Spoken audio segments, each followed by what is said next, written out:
Alright, welcome back, dudes. In this episode, I want to talk about addiction. The first stage of addiction is admitting that you have a problem.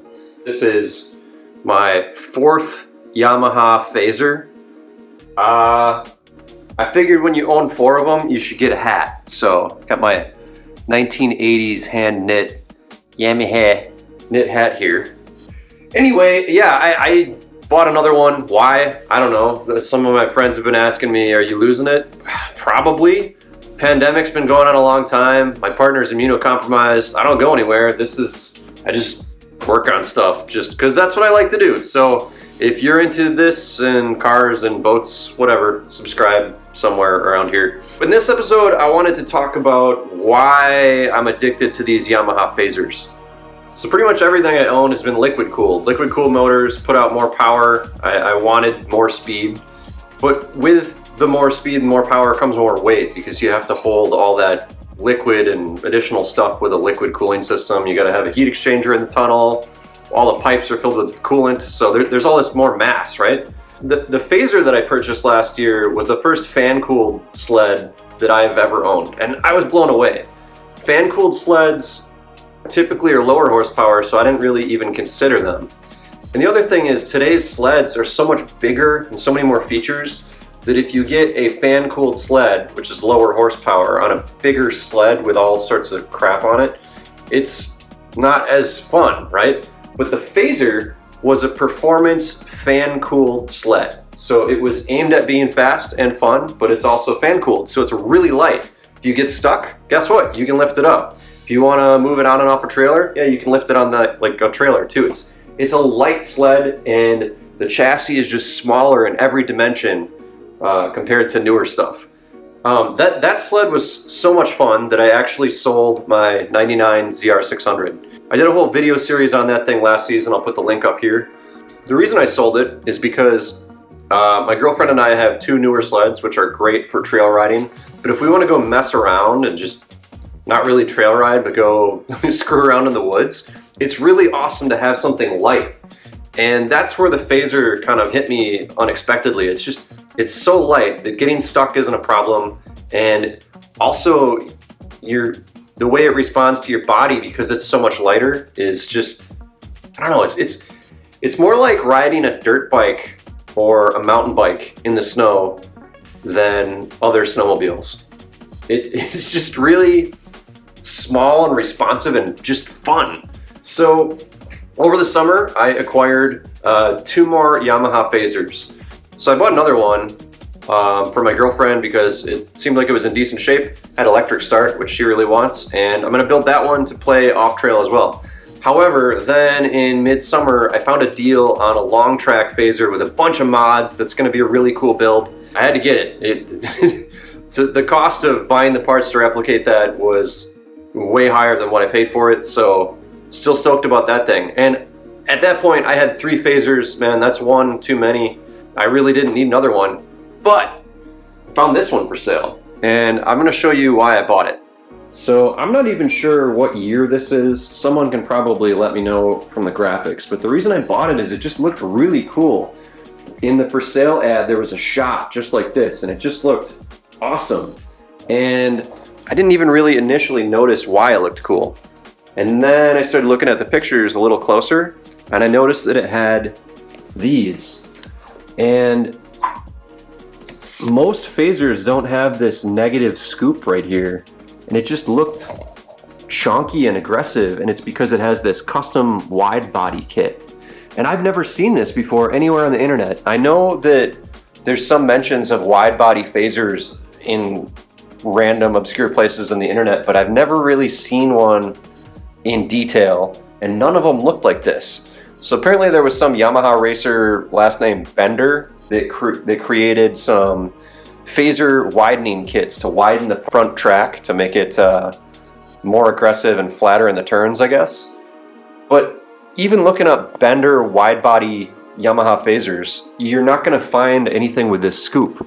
So I don't even know what company made this, but it's pretty cool. I mean, you can see it's got a body line here too that scoops here. I mean, it's a cool kit. I bought this because it was cheap, it runs, and it's got this really weird body kit on it. So I'm gonna go over the sled and my plans for it, and we're gonna build it. All right, so what else can I tell you about this thing? You can see it was last registered in '09, so it's been off the trails for quite a while, supposedly. It's missing the clutch cover and this plastic panel right here. Let's see, we'll get some beat up handlebars. Seat looks okay. I mean, it's kind of coming apart in back, and it looks like it needs to get restitched. Snow flap has seen better days. Let's see what we can do about that. This thing has 4,000 miles on it, so I mean, I'm not really worried about it. As long as it doesn't lean out, this thing will keep running. Let's see, we got a mismatched side panel here from a black Phazer. And then over here you can see the wide body kit unfortunately is cracked. And then down here I noticed a sway bar. What sucks though is you can see that at some point this sway bar pivoted up so far that it smashed into the body panel here. On a factory width Phazer with this telescoping front suspension, it's so much closer to the chassis, and then I bet you this wouldn't have hit this. Underhood, pretty clean. It's not, I don't really see too much corrosion. I did notice one of the carb boots is torn, and one of the exhaust spring hooks is broken off. I was told this is a performance pipe, but I'm not sure yet. I'm gonna have to look into it. Still has the oil injection, which is kind of cool. Most of these have been converted to premix. I'm not sure if I'm gonna convert it to premix or not. It's pretty nice to be able to just go to a gas station and dump fuel into it and not have to do the little calculations. This thing does run and drive, so pretty stoked about that. It seems like it's got good compression. It is pretty hard to start, so I'm gonna have to definitely rebuild these carburetors. No big deal, I'll show you how to do that. And then I'm gonna go over some of the parts that have been piling in for all these Phazer builds, because yeah, I'm gonna try to build a few of them this season. We'll see how many I get to, but now that I have 4 Phazers, I have a bunch of parts just piling in for Phazers, and we're gonna see what ends up on what.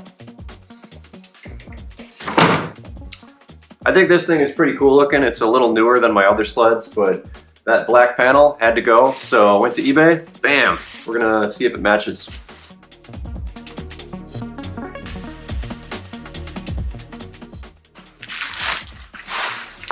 All right, well that packing job was pretty insane, but wow, this thing is not in great shape, but you know what? I think the graphics are right, so that's sweet.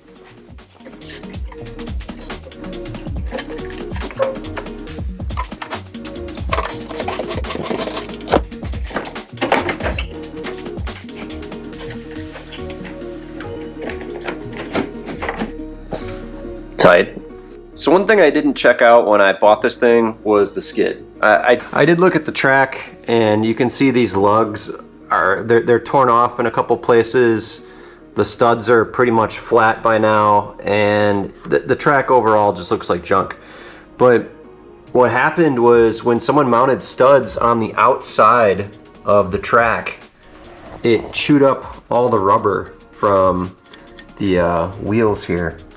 So that actually really sucks. I'm gonna see if I can get a whole skid to get a set of wheels that'll work here, because a bunch of these wheels are trashed because of these studs. Last year, after crashing the Phazer on the first day I had it,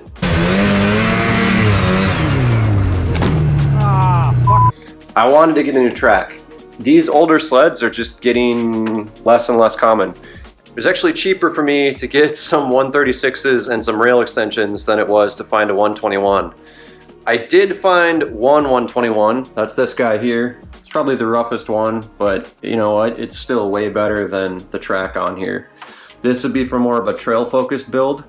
I have this one, which is kind of like a mini paddle track one. You can see it used to be studded. This is a 136, and then I have this Ice Ripper boy with the studded lugs and studs. Yo dog, I heard you like studs. So I don't know what track is going on what sled yet. I'll show you the other things that have been showing up.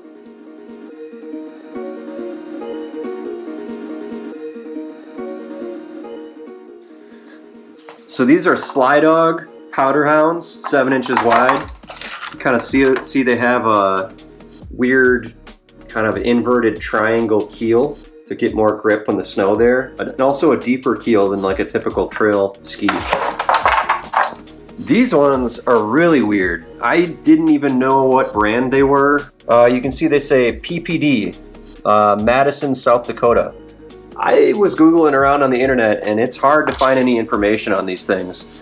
They are pretty crazy skis. Tons of grip all over them, really overbuilt. The keel on them is just massive, man. I mean, that is a rudder, basically. So yeah, boys, that's the wide body Phazer. I'm not really sure what I'm gonna do with it yet. It definitely need to rebuild the carbs and I need to replace the track. But the thing is the wide body was really developed for racing and cornering. So do I put a long track on this thing? So yeah, let me know what you think down in the comments below. All right, that's about it for this episode. Thanks for watching. Stay tuned. We're gonna tear into this thing in the next episode. So cheers.